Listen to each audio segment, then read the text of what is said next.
before I start this video, I want to say shout out to my little cousin Kyrie, his mother Teresa, my aunt Ann, my grandmother, grandfather, and a whole bunch of other people who passed away. I want to let y'all know, you always in our hearts, and we miss you forever, I'm one of the people that I don't believe in heaven, I don't believe in hell, I don't believe in none of that stuff. I believe that people live on through your memories. And I'll tell you a funny story about my Aunt Ann before I get into one of the main things I want to talk about, which is Adrian Broner. I want to get into a story about my Aunt Ann. And my Aunt Ann was, anybody knows her. She one of the realest people that you would probably ever met in this world. She passed away. But she had so many funny lines, and she was just so real, man. She would say stuff to you, how you thinking, and I miss her. The last thing I remember she said to me, she sent me to the store. At the time I was like maybe 13, 14, and she sent me to the store, and she was like, Bradley, go to the store. I'm from the South, man, and it's like I'm not from the South, I'm from New York, but my family is from the South, and we got those Southern values, and the Southern values are you respect your elders. So I could have been playing a video game, it could have been 99 to 100 with 4 seconds left, and my aunt or any of my elders come into the room and they like, yo, go to the store for me. I couldn't finish the game. I can't be like, yo, hold on. I get slapped like, what you talking about, man? I had to go to the store. So one time my aunt sent me to the store. This is the last memory I have of her. She sent me to the store and she said, get her some chips. I was like, yo, what type of chips you want? She said, you can get them barbecued if you want. To me, that was just hilarious, man. You could get them barbecued if you want. To me, that was hilarious. But you live on through our memories. Pour out a little liquor. I ain't got no liquor, I got water. And then we're going to pour it on the table. Y'all trying to get me cursed out. But I'll pour it in my mouth. Yeah. But what I do want to talk about is Adrian Broner. And I understand where he coming from. He come from a group of people. I'm not even gonna say a group of people because I don't want to sound like ignorant. I want to say he comes from a generation of people that don't respect their elders. They don't respect. Well, it seems like they don't respect hard work. They think that certain things are just supposed to be handed out to them. And what Adrian Broner found out is that nothing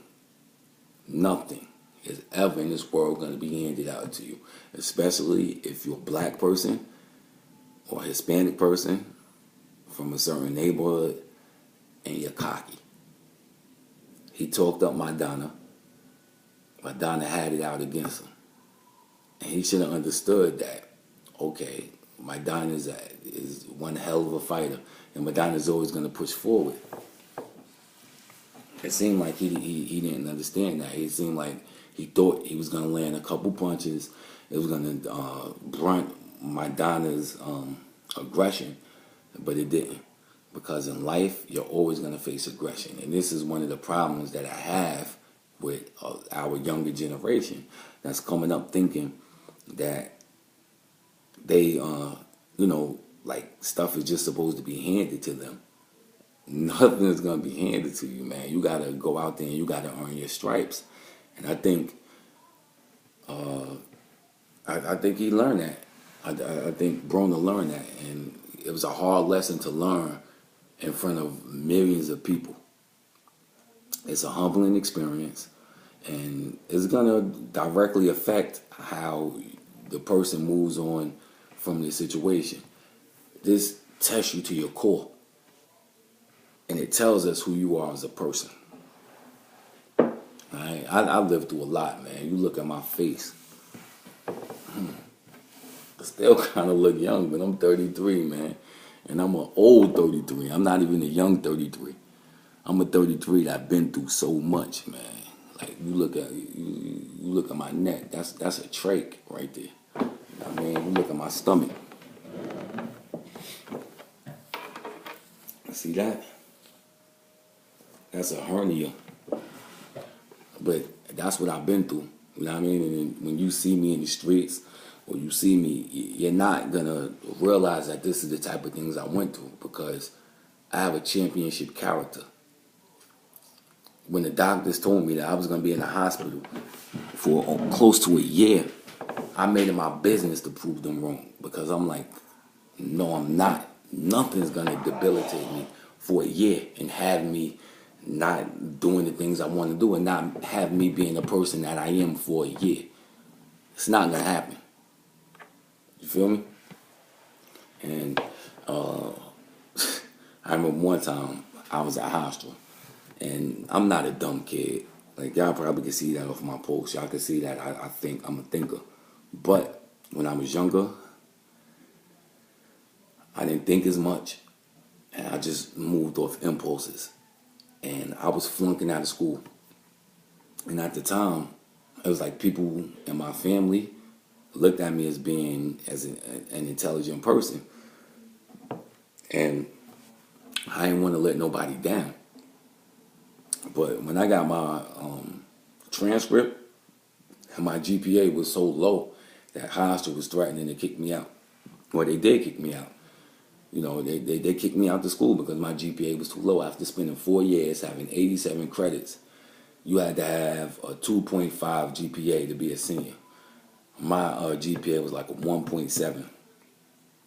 And I didn't want to tell my mother. I didn't want to tell my father. But my father took me, and he told me the realest thing that I would probably ever experience in my life. He was like, yo, Bradley,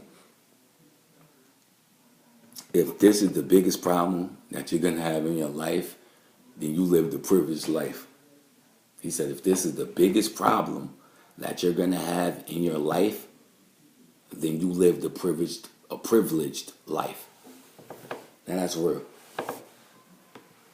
And that means, or I took it, at the time I didn't understand what he was talking about. But after struggling for my life and seeing people look at me, I couldn't use the bathroom on my own.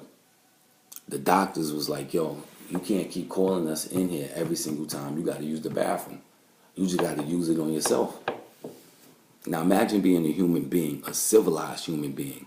I never even used public bathrooms. For a nurse to be like, yo, if you got to shit on yourself. If you got to piss on yourself. We'll come in here to change it for you later. Couldn't walk. Couldn't do anything, man. So it was like my family, everybody that I was trying to impress saw me at the lowest of the low. And I fought on to it. And now the way I live life is that I don't care what anybody thinks about me. And I think it helped me because it's helping me achieve greatness. I think a lot of people don't go out on that limb because they scared to get embarrassed. But if you don't have that fear of embarrassment or failure, you'll go out there and do whatever. So that brings me back to Adrian Broner. He ate a serious piece of humble pie. True. So we got to look at it. He got the hand skills. He got hard. We saw he got hard, man. He was tagged with punches from Maidana and still was trying to walk Maidana down. Never gave up and still was in a fight. So, you know, he got hard. He has the speed. He throws smart punches. He's a good fighter. You know, I think this is what he needed. He needed to get to that low of the low so that he won't try to impress Mayweather. He won't go into his interviews and talk crazy and try to sell himself. I think he's going to sit down, get back to the drawing board, go back to the gym, and work on everything that he does well. And hopefully he could pull it out because I hate to see what I saw at the end of the fight. Him with his jaw open like this, walking out, not giving interviews and stuff like that. You know, you're making yourself look bad, man. You know? So if he was sitting here right with me, I would tell him, yo, Keep your head up, man. You know what I mean? You got the talent. You got, you more talented than 98% of the people that's sitting over here trying to bring you down. You got to understand the nature of some people. The nature of some people is to always try to hate, always have something negative to say, always try to knock somebody down. Floyd Mayweather say he don't read. He don't read magazines. He don't read the blogs. He don't go on the internet. He does that for a reason, because he don't need to hear that negative stuff, because he got mad people hating on him. It's the same way Broner got people hating on him, man. Broner need to do is focus on the things that he does well. Get back to that, and I'm sure he's gonna get back on top. I would even favor him in a rematch. So hold your head. Don't let this beat you up, man. You from St. Louis. St. Louis is rough. St. Louis is hard. But please don't beat up on yourself, man. You know what I mean? Do not beat up on yourself. Go back to the drawing board. Do what got you to this point, because I know you're a hard worker. You're a hard worker. You couldn't be a hard worker and get to this level. You didn't just do this on natural ability. Go back to the drawing board. Fight hard again. Maybe you need to watch tapes. Stop trying to emulate Mayweather. There's only one Mayweather, man. You can't be Mayweather. You could just be Adrian Broner. That's who you are, Adrian Broner. That's the name your parents gave you. Adrian Broner went through the experiences in St. Louis. You're not from Michigan like Floyd Mayweather. You can't be that man. So don't be that man. Just focus on what you need to do and realize you got fans like me. You got fans like my man Mike. That's always gonna support you. We always gonna be behind you, man. No matter what. I support Jermaine Taylor after all his losses. I'm still with him. I support Andre Durrell after he's a failure. After I'm not gonna say a failure, but he stopped fighting. I support David Reed after all that craziness, and we're not getting back into the ring. Realize you got people that's gonna support you. They fans of you. You got your family that love you. Dead on the nonsense, man. Word. And get back to the rack. Keep doing what you do, man. And just leave Worldstar alone. Stop trying to make these sex tapes. Stop all that nonsense, man. Focus on what make you money, kid. 1-3 up out of here, brother. Do your thing, man.